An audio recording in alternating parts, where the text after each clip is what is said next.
So now in this video we're going to look at how you alternate which LED lights up with a single supply right there. It does not depend on alternating current, but at this point right here the current will change direction right there. So there's a little bit of alternating current in this circuit, but it doesn't work on alternating current for the most part as far as the LEDs are concerned. So in any case, right now our input is just floating. It's not connected to either the positive supply or negative supply.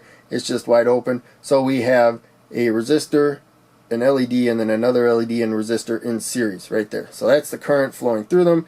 These two LEDs, they drop almost 5 volts even at very low current, and then we got 1220 ohms resistance lowering the current.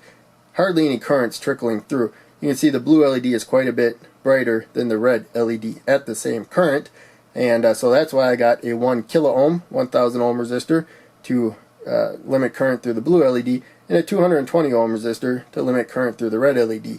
We'll get more than 4 times the current through the red LED, and it's going to be about the same brightness as the blue one. So let's get to the circuit. First, let's go to ground right there.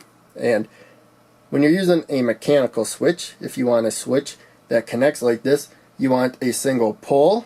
So we got one spot there with one line, and double throw. There's 2 positions that it can go into. Single pole, double throw. So in any case, now we're to ground. You can see the blue LED lit up, and that's what I like to have light up when the input is to ground. That's our input right there.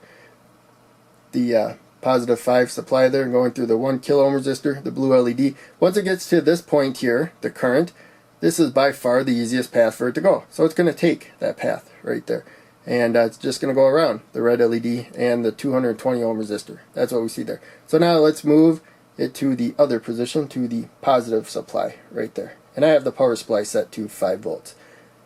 Now you can see the red LED lit up, and not sure if it's about the same brightness or not, but in any case you can see that with this lower value resistor it really helps to have more current going through the red LED to see it.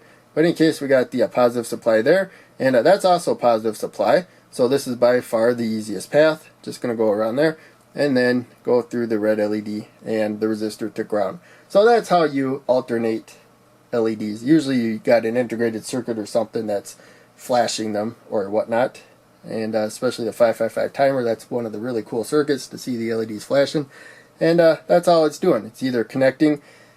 Usually it connects pretty good directly to ground, and then it connects as good as it can to the positive supply. So usually you lose a little voltage along the way to the positive supply, and that's just something you got to deal with. But in any case, hope you enjoyed the video. Make sure you check out one of the other ones that I posted. Click like, subscribe, the bell, all that. Donate to Patreon if you can. That helps out the most. But just watching videos helps out a ton. Thanks to everybody that does that. I will see you in the next video.